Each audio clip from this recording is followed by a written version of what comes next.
Good morning, people. Welcome back to the channel. I thought I'd make a short video today just to bring those that are interested up to speed on what's happening to me medically. And there is actually some very interesting information that might be of use to many people who are looking for some sort of medical treatment here in Pattaya. So, what's been happening with me? Well, some really bad news happened, and then some slightly more positive information on the treatment I was looking for and waiting for. There was an advancement on that this weekend, which is the prime purpose of the video. So, once again, let me address the elephant in the room. And the bad news that I got about 10 days or so ago, I guess. And it was, I got called into the hospital to come in for another blood check, which I went in for, and I saw the doctor, and the doctor informed me that indeed what I'd been saying all along, and they'd been trying to find, that I had no bleeding internally. I knew that, and I was quite confident of that, and they confirmed that there was no internal bleeding. And in addition, it would seem good that my internal organs all seem to be performing okay. So that was a positive aspect. So the doctor then told me, well, the negative aspect of that is it means that there's a problem making the hemoglobin, the red blood cells that your body needs. And this is created in your bone marrow by the stem cells that are located there, and they're responsible for creating the red blood cells.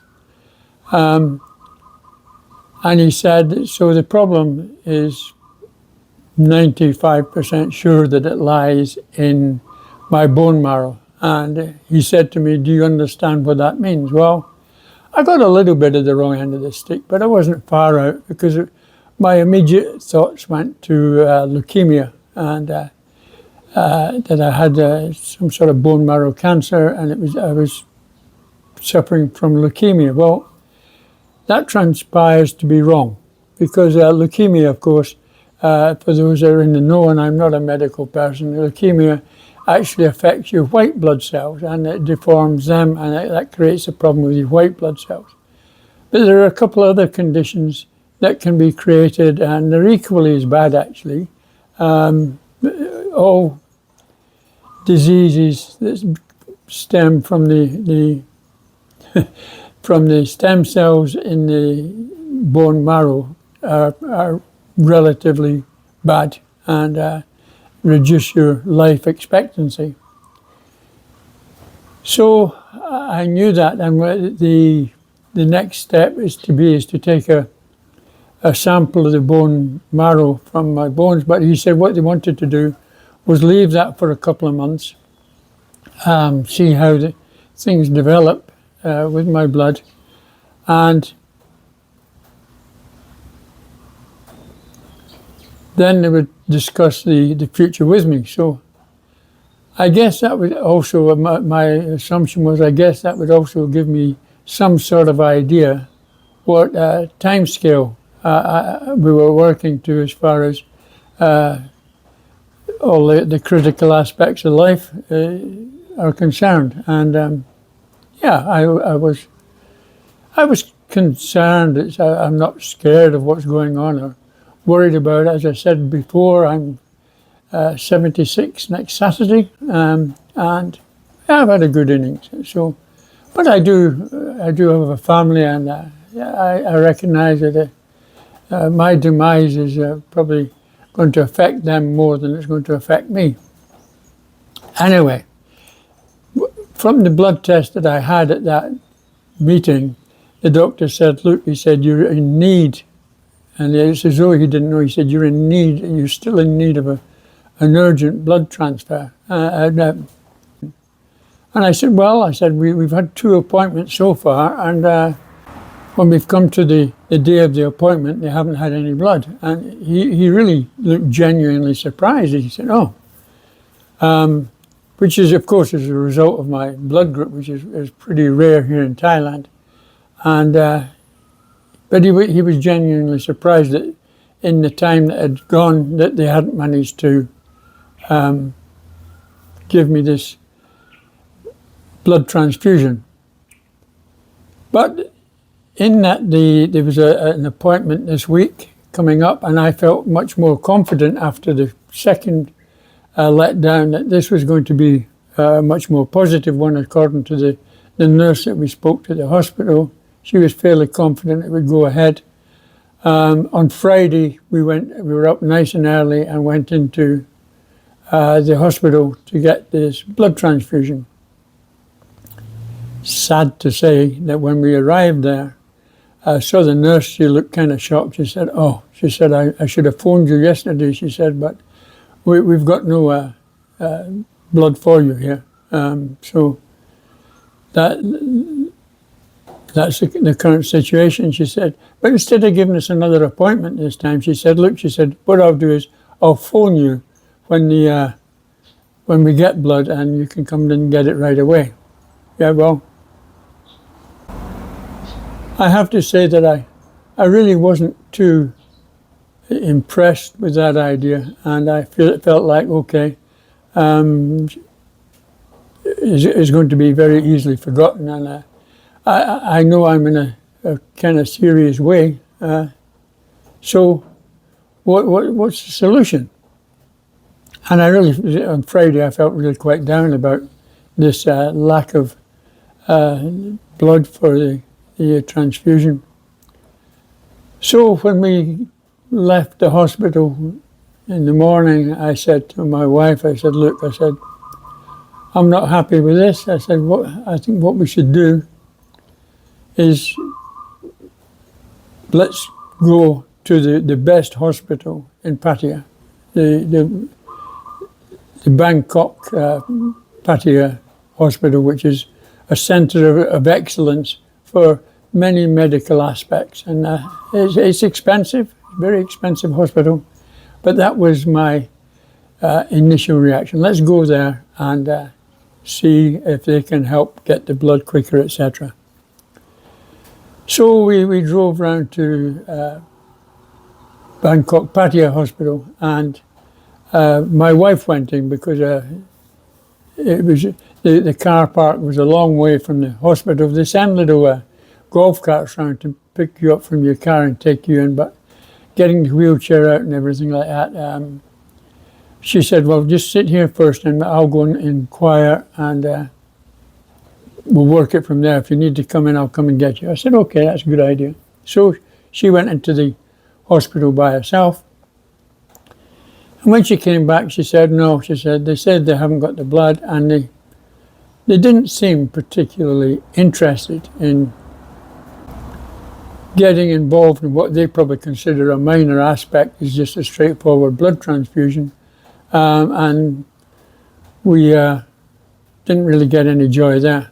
And I said, okay, let's go home. So we came home again. I said, right, what we need to do, I think, is ring round some hospitals and find out if they've got the blood in stock, and if we can get a transfer. Now, the Bangkok hospital had said to my wife, why don't you try the government hospital down in Sattahip, the Queen Sirikit hospital. So that was the first one we phoned. I mean, immediately it was quite a positive response. They put us through to the hematology department, etc. And my wife asked them about, have they got this, etc. And they were all very positive.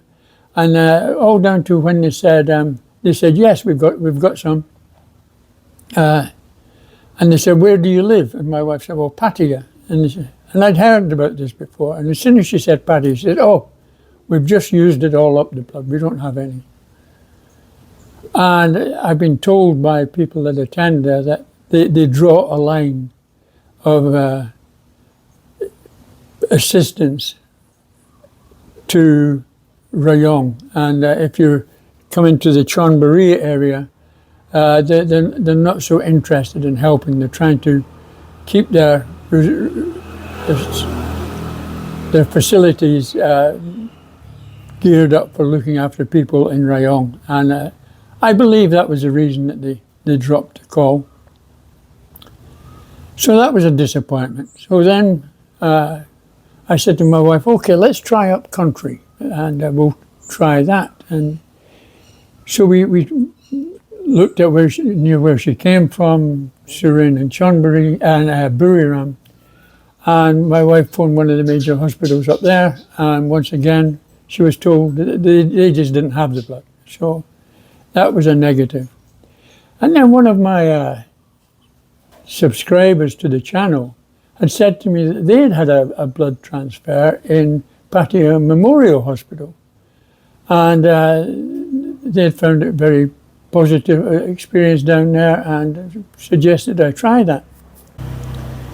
So our next phone call was down to Pattaya Memorial Hospital. And when we got through to the blood department, my wife was speaking on the phone, of course, although I could have done that because their English is very good down there.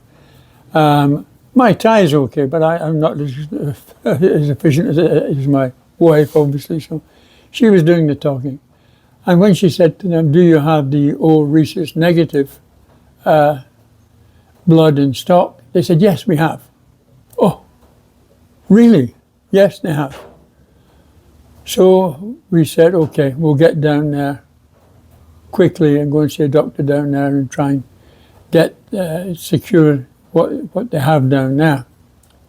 The problem was this was about 1 o'clock in the afternoon by this time, and the problem was that my daughter was in summer school and wasn't scheduled to finish till 3 o'clock, and at that time there was nobody really that we could rely on to collect my daughter. So what we had to do was ring the school and said, okay, we'll come and get my daughter and we'll pick her up and take her with us, because I didn't want to delay getting down there, because if we got my daughter at 3 o'clock with traffic and things, it could be 4 o'clock before we started doing anything productive in the hospital. So we went and got her, and we got her about 1:30. So we were down in the hospital about 2 o'clock and got an appointment with the doctor, who, when I told, a nice guy actually, when I told him we've been waiting for a blood transfusion from the government hospital, we've been waiting a long time, he said, what blood group are you? And I said, oh, rhesus negative. And he said, very, very, very difficult. He said, stocks are out of that, they're in Bangkok, and they'd have to get it transferred from Bangkok. Yeah, but it doesn't take 2 months to get blood transferred from Bangkok, surely. Anyway, we said, well, we've just phoned the hospital, and they said they've got some here in stock. And he looked quite shocked, really? So he got on the phone right away to the place that looks after the blood in the hospital, and they confirmed that they had 2 units of O rhesus negative in stock. So he said, great. So I had to go for a blood test to get it confirmed that I had a problem and that my blood group was O rhesus negative. That cost 2,000 bahts, which was near enough the same actually as the government hospital. That's what it cost me in the government hospital also. So we went and got the blood group, and then we went back to see the doctor. He said, yes. He said, it confirmed. He said, my blood reading was at that time at number 7. Well, I wasn't fully aware of what that meant, so I started asking him. I said, well, I heard that. I heard when I first went to hospital and I was in a very, very dangerous condition. And my wife had brought the notes so you could see where I said my blood group was at 3, and they said that was down about 5% of what it should be, and if I'd dropped to the floor, then I'd have been gone, because they couldn't have done anything to really help me. And he agreed, actually. So at that point, when it was a real emergency, I got 2 bottles of drip, the saline solution drip, and that certainly boosted me up a little bit, and along with a whole load of tablets to take, some acid tablets and the iron tablets and vitamin B, etc. And they give me all sorts of tablets to get me boosted up again, and it certainly helped. Well, when I went back the next time to the hospital, it had gone from 3 to 5. So that was obviously the difference that these drips and tablets had made, which was very positive. Now, coming today to Pattaya Memorial Hospital, and they'd just done the blood check, it was up to 7. So that's a positive indication as well. And it shows that, well, it shows to me, and I'm not, as I say, I'm not a medical person, but it shows to me that there is still some production going on from the stem cells as they are, and it's coming up very slowly. But the doctor said even at 7, it's a very bad aspect to have, and they need it to get up further. And I asked him then, I said, well, you know, what should it be? He said, well, he replied with, well, at my age, which is coming up for 76, he would expect it to be around 14. So at 7, I'm halfway there. So I said to him, if I get these 2 units, what would you expect that to do? He said, well, that should, he said, bring it up to somewhere above 10, closer to 11 maybe, and we're heading in the right direction. Well, being that my body is still producing a little bit, at least that's a positive aspect. So I was admitted into the hospital, and they commenced to give me the 2 units of blood that they held in stock. So we were moving.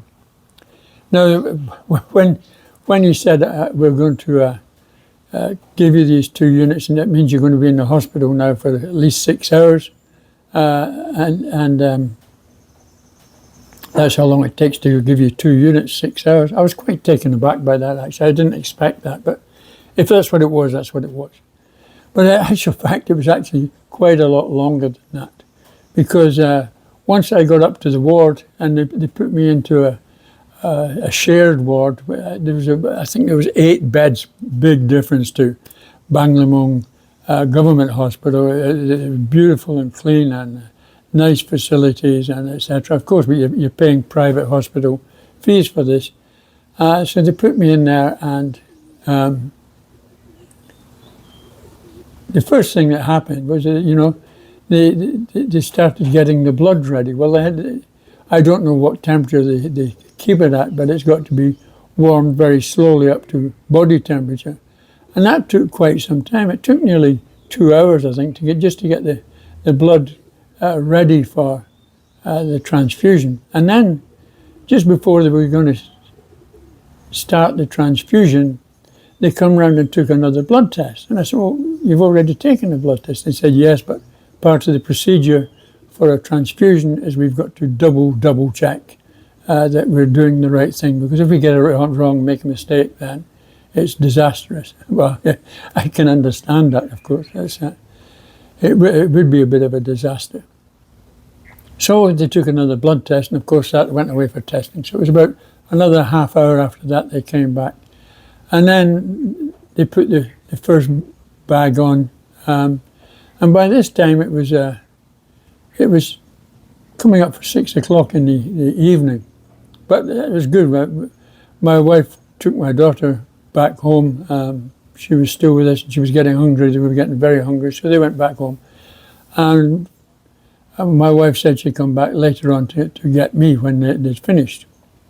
And we expected that to be 6 hours away. So it was going to be, at that time we thought it was going to be around 11:30 that they finished.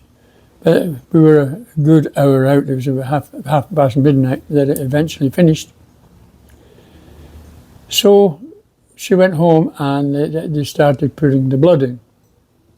And nothing really to report there, just lying in the bed. It was a very comfortable bed. It was a nice ward. There was only 2 other people in there, and they were in a separate section to me. But I could hear all the conversations going on, etc. And it wasn't an unpleasant atmosphere. Boring, of course, very boring. And you're just waiting time and watching this blood drip away into your body. And it gave me all sorts of thoughts, like looking at this bag of blood. Well, that bag of blood actually came from somebody. Somebody's gone to a lot of trouble to donate that. And I suddenly become very appreciative of whoever gave that blood. And of course, the second bag would be a different donor. So I was very thankful for them. And although I don't know who they are, whoever gives blood, I thank you very, very much from people like me, because it certainly can save lives. I've given a lot of blood over time, and some I've known who I'm giving blood to when I was in the military, and other times just giving blood to help along, and I haven't really thought about it at all, actually. But being on the receiving end is a different kettle of fish, and it makes you much more thoughtful about what's actually happened to get that blood here to help me at that stage of life. And as I say, I'm very, very thankful to that. So the first bag took about 3 hours to get into my system, and then to my dismay, the nurse came along and said, okay, we're going to wait an hour before we start the second bag, just to see if there's any adverse reactions, etc. to the first bag. And although it made a lot of sense, I was a little bit, I just want to go home now, give me the other bag as quick as you can. But she came back after about 45 minutes and put the second bag on drip, and it was there. My wife came back in 10:30. By this time, I'd gone through hunger. I'd been very, very hungry, and it was starting to wear off. But she brought me in some snacks and a drink, etc. And it seemed like in this hospital, people could visit any time they wanted. I heard one of the guys saying that the night before, his girlfriend had turned up at 3 o'clock in the morning, and he'd sort of come out of his sleep and saw her standing beside his bed at 3 o'clock in the morning. I thought, oh my God. The government hospital was 6 till 8, and then everybody kicked out, and absolutely nobody got in after that. I expect if it was a case of somebody passing, maybe they'd let them in, but they were quite strict about visiting hours. Anyway, that's an aside. So then they put the second drip on, and I was there till we finally checked out the hospital about 12:30 in the evening. So let's talk about an aspect now that might be of interest. It probably will be of interest to a lot of people, actually. Exactly, going to a private hospital. Remember, we're talking about Pattaya Memorial Hospital, which is not up to the same grade as Pattaya Bangkok Hospital. So one wouldn't expect it to be as expensive, and it isn't. So what did it cost me? Well, for everything, bundled together the blood checks, the doctor's appointment, and the bags of blood, and the service of putting it all in, came to 11,000 baht, which I thought was pretty reasonable. The actual blood that they cost, they charged 2,250 per unit for the blood, so that was 4,500 just for the blood. And then the room, the accommodation in the shared room, that was 1,200 baht. So it's all explainable, and then the various services, etc. And altogether, as I say, 11,000 baht, which I thought, okay, very, very reasonable. I don't think I might have saved a bit by if the government hospital had given me the blood, but I don't think it had been significant. And for the general facilities, and as Em said, she said to me, she said, looking around, she said, a little bit of money, she said, and you get a totally different service. Now, I have to agree with that. Of course, there's no long-term treatment. It was a one-off straight transfusion. But the doctor, again, when he came round during the night to check on everybody, he discussed it all with me again and sort of confirmed my ideas about the stem cells and maybe. And he said to me, he said, you've probably got about a 45% chance of lasting another 5 years. Oh, it might not sound a lot to you, but it's 76 coming up. Another 5 years makes me 81. I'd be over the moon to reach that with my family, and that sounds a lot. But he said to me, it all relies on, a lot of it relies on your diet and how you take care of yourself.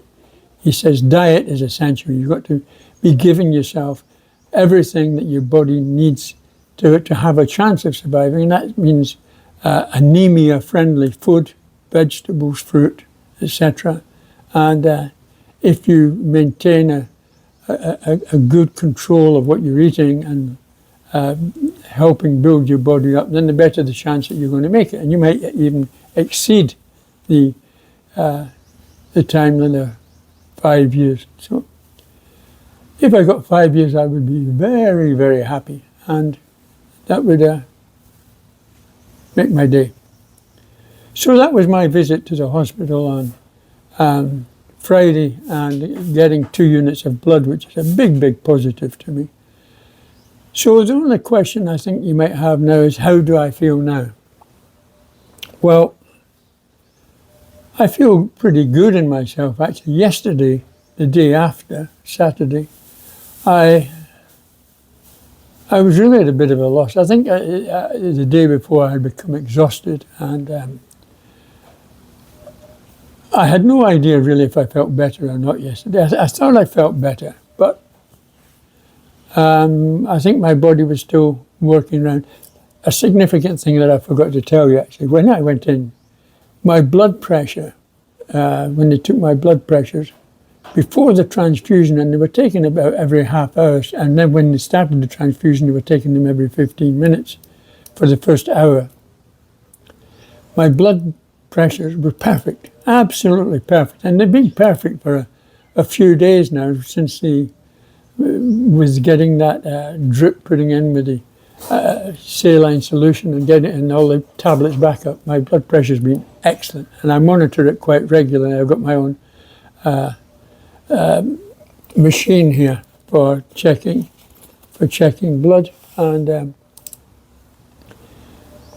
what concerned me is that at the end of the first bag of blood, they came in and they took my blood pressure, and it was sky high. It shot up, and even the nurse went, "Wow, it's gone up." I said, "Well," I'm no medical person, but you've just pumped a lot of blood into my system. It's probably not circulated yet properly, and the heart's trying to get it round." And she said, "Yes, you're right." She said, I didn't think about that. Yeah, she said, and she said, "I don't think you got a problem." So we forgot about it.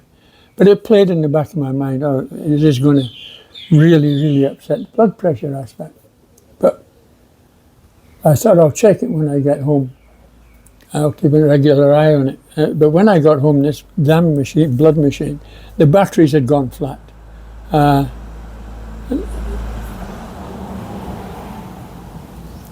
I needed to get new batteries in, and went and bought some for me from 7-Eleven and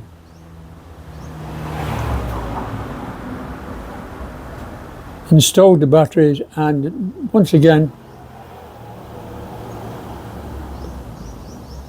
when I took the blood pressure, it was back to perfect again, nearly perfect for my age, 130/77 or something of that order. So I was very, very pleased with that, and that was positive. So that's the way it stands at the moment.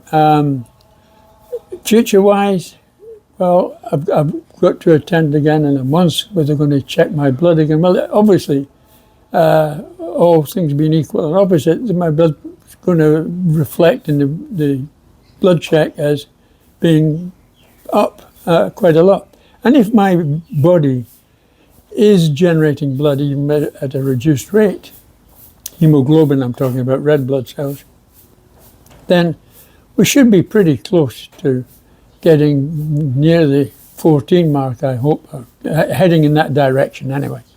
And we've just got to monitor it from there. So from that aspect, I'm feeling really up and feel good. And it's quite positive at the moment. I'm very happy about that. So I'll let you know in the future. But I hope you found some of this interesting. And if you did, please give it a little thumbs up. And if you haven't subscribed, please do so. Thanks for watching. Bye for now.